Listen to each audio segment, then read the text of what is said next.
के घर में खाना खत्म हो गया था। बेटा पिंटू, हमारे पास आज तक चले उतना ही खाना बचा हुआ है। अरे तो पिताजी, आज अनाज खत्म हो जाएगा तो हम लोग कल क्या खाएंगे? हमारा क्या होगा? टेंशन मत लो बेटा, मैं कुछ न कुछ जुगाड़ कर ही लूंगा।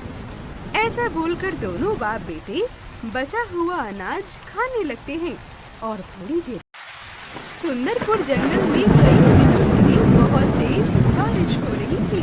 सभी पक्षी अपने अपने घरों में कैद थे। बारिश की वजह से कोई भी पक्षी बाहर नहीं जा सकता था। उसी जंगल में मोंटू नाम का एक चूहा अपने बेटे पिंटू के साथ रहता था। तेज बारिश की वजह से मोंटू सुंदरपुर जंगल में कई दिनों से बहुत तेज बारिश हो रही थी। सभी पक्षी अपने अपने घरों में कैद थे। बारिश की वजह से कोई भी पक्षी बाहर नहीं जा सकता था। उसी जंगल में मोंटू नाम का एक चूहा अपने बेटे पिंटू के साथ रहता था। तेज बारिश की वजह से मोंटू के बाद आराम से सो जाते हैं। वहीं सुबह हो जाती है, लेकिन अभी भी जोरदार बारिश हो रही थी। मोंटू आज सुबह जल्दी जाग जाता है और सोचने लगता है, अरे बारिश तो आज रुकेगी ही नहीं लगता है। मुझे अनाज ढूंढने ऐसे में ही बाहर जाना होगा। पिंटू सो रहा है, वो जाग जाए उससे पहले मुझे अनाज ढूंढ के वापस आना पड़ेगा। ऐसा सोचकर मोंटू अनाज ढूंढने घर से बाहर आ जाता है और जंगल की ओर जाने लगता है। खाना ढूंढते ढूंढते बाहर देखने आ जाती है। जैसे ही वो बाहर आती है तो देखती है कि एक चूहा बाहर घूम रहा होता है और ऐसा देखकर वो उस चूहे के पास आकर पूछती है, अरे तुम इतनी तेज बारिश में इधर क्या कर रहे हो? अरे मेरे पास अनाज खत्म हो गया है ना। मेरा बेटा और मैं भूख से बेहाल हैं, तो मुझे अनाज ढूंढ के जल्दी से घर वापस जाना होगा। वो घर पर अकेला है ना, इसलिए। ऐसा सुनकर वो जंगल में बहुत दूर तक आ जाता है, लेकिन फिर भी बारिश की वजह से उसे कुछ नहीं मिलता है। वहीं दूसरी ओर रानू अपने बच्चों के साथ बैठी हुई थी। माँ, ये बारिश कब तक रुकेगी? हमें बाहर खेलने भी तो जाना है। अरे नहीं नहीं बेटा, अभी तो सोचना भी मत। बाहर बहुत तेज बारिश हो रही है। थोड़े दिनों में ये बारिश रुक जाएगी, फिर तुम आराम से बाहर खेलना, समझे? ऐसा बोल के रानू को उस चूहे पर दया आ जाती है। अच्छा, अगर ऐसी बात है तो मैंने ना पहले से ही बारिश के लिए अनाज इकट्ठा करके रखा था। रुको, मैं तुम्हें थोड़े दिन के लिए अनाज दे सकती हूँ। क्या? लेकिन मेरे पास तो तुम्हें देने के लिए कुछ भी नहीं है। मुझे कुछ चाहिए भी नहीं, मैं तो बस तुम्हारी मदद कर रही हूँ। ऐसा बोलकर रानू जल्दी से घर के अंदर आ जाती है और अनाज लेकर वापस मोंटू के पास आ जाती है। अरे बस इतनी सी बात। सुनो, तुम लोग जल्दी से मेरे बिल में आ जाओ। मेरे पास तुम लोगों को बचाने के लिए एक युक्ति है। ऐसा बोलकर मोंटू सभी पक्षी को अपने घर में ले आता है। थोड़ी देर में ढूंढते ढूंढते वो दुष्ट शिकारी पंछी वहाँ पर आ जाती है। अरे यार, इतनी देर में ये सभी पंछी यहाँ से गायब कहाँ हो गए? अभी तो यहीं पे थे। हाँ यार, सही कह रहे हो तुम। यहाँ तो छुपने के लिए कोई जगह भी नहीं है। आखिर ये ऐसा देखकर मोंटू बहुत खुश हो जाता है।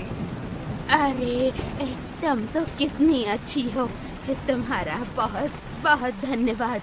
मैं तुम्हारा ये एहसान कभी नहीं भूलूंगा। अरे इसमें एहसान कैसा, ये तो मेरा फर्ज था। इसके बाद मोंटू अनाज लेकर जल्दी से अपने घर की ओर निकल जाता है। वहीं रानू भी अपने घर की ओर आ जाती है। ऐसे ही 2-3 दिन बीत जाते हैं। बारिश भी रुक जाती है और फिर से जंगल में सभी पशु पक्षी अपने अपने काम में लग जाते हैं। एक दिन की बात है, सभी पक्षी खाना ढूंढते ढूंढते जंगल में बहुत दूर तक आ गए थे। इतने में जब वो अनाज खा रहे थे कि कालू कौवे को कुछ दिखाई पड़ता है। अरे देखो देखो दोस्तों, अरे लग रहा है ये शिकारी पंछी इधर ही आ रहे हैं। भागो! हाँ कालू भैया, आप ठीक कह रहे हैं, ये तो इधर ही आ रहे हैं, हमें कुछ करना होगा। हाँ हाँ सही कह रहे हो तुम लोग, अरे जल्दी जल्दी भागो। मीनू मौसी और सभी पक्षी ऐसा बोल ही रहे थे कि इतने में शिकारी पंछियों की उन पर नजर पड़ जाती है और वो और भी तेजी से हमला करने के लिए उनकी ओर आने लगते हैं। ये देखकर सभी पक्षी वहाँ से भागने लगते हैं। भागते भागते जंगल में वो बहुत दूर तक आ जाते हैं। दूसरी ओर मोंटू अपने घर के बाहर बड़े आराम से खाना खा रहा था कि इतने में उसकी नजर रानू पर पड़ती है। रानू बड़ी जल्दी में जंगल की ओर जा रही थी कि इतने में मोंटू जोर से चिल्लाने लगता है। अरे रानू, ओ रानू, अरे किधर जा रही हो तुम अपने दोस्तों के साथ? रानू आवाज सुन के आसपास देखने लगती है और तभी वो नीचे देखती है तो उसे मोंटू दिखाई पड़ता है। रानू और सभी पक्षी मोंटू के पास आते हैं। अरे क्या बताएं मोंटू भैया, हमारे पीछे शिकारी पंछी पड़ गए हैं। हम सभी लोग अपनी जान बचाकर यहाँ से भाग रहे हैं। तुम भी यहाँ से हटो और जल्दी अपने बिल में जाओ। ये लोग गए तो गए कहाँ? ऐसा बोल के दोनों आसपास देखने लगते हैं। तभी चील की नजर एक घर पर पड़ती है। अरे वो देखो, वहाँ पर एक घर है। मुझे लगता है सभी लोग वहाँ छुपे होंगे। ठीक कह रहे हो तुम यार। चलो तो देर किस बात की, अंदर जाके सबको बाहर खींच के लाते हैं। चलो। ऐसा बोलकर दोनों जबरदस्ती मोंटू के घर में घुस जाते हैं। जैसे ही अंदर जाते हैं तो देखते हैं कि मोंटू अंदर बैठा हुआ था। अबे चूहे, वो सभी पंछी कहाँ गए? जल्दी बता, वरना तेरी खैर नहीं। बोल। अरे मुझे क्या पता, यहाँ तो कोई नहीं आया। मैं तो यहाँ अकेला रहता हूँ। आप किन पंछियों की बात कर रहे हैं? अबे ज्यादा मत बोल, वरना तेरी शान पत्ती अभी निकाल दूंगा, समझा? ऐसा बोल के दोनों घर की तलाशी लेने लगते हैं। पूरा घर देख लेते हैं लेकिन उन्हें कोई नहीं मिलता। अरे यार, ये तो ठीक कह रहा है, यहाँ तो कोई भी नहीं है। लगता है वो लोग यहाँ पर आए ही नहीं हैं। जरूर से वो लोग जंगल में ही छुपे होंगे। हमें उन्हें ढूंढने वहीं जाना चाहिए। सही कह रहे हो तुम, मुझे भी यही लग रहा है। तो चलो जल्दी यहाँ से चलते हैं, वरना वो हमारे हाथ से निकल जाएंगे। चल बच्चू, अभी के लिए तो हम जा रहे हैं। आज के लिए तो तू बच गया। अपने घर की ओर आने लगते हैं और इस तरह सुंदरपुर में खुशियाँ वापस से लौट आती हैं। तो दोस्तों, कैसी लगी आपको हमारी ये कहानी और मोंटू की चतुराई? अगर आपको ये कहानी अच्छी लगी हो तो इसे अपने दोस्तों के साथ शेयर जरूर करिएगा।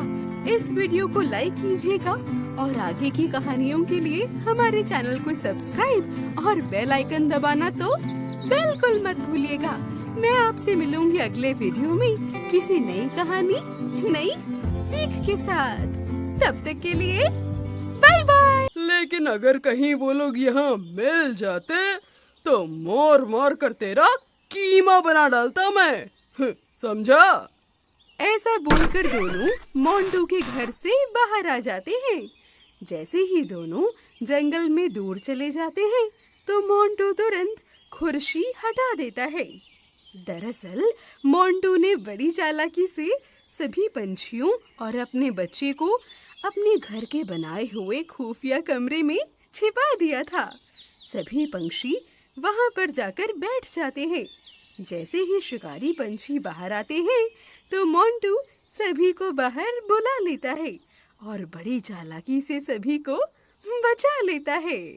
मोंटू भाई, तुम्हारा बहुत बहुत शुक्रिया। हम बता नहीं सकते आज तुमने हम पर कितना बड़ा एहसान किया है। हम तुम्हारा ये एहसान वाकई कभी नहीं भूलेंगे। अरे कैसी बातें कर रही हो तुम? इसमें एहसान कैसा? मैंने कोई एहसान वहसान नहीं किया। मैंने तो बस तुम्हारी छोटी सी मदद की है, बस। इसके बाद सभी पंछी मोंटू का शुक्रिया अदा करने लगते हैं और धन्यवाद करके वापस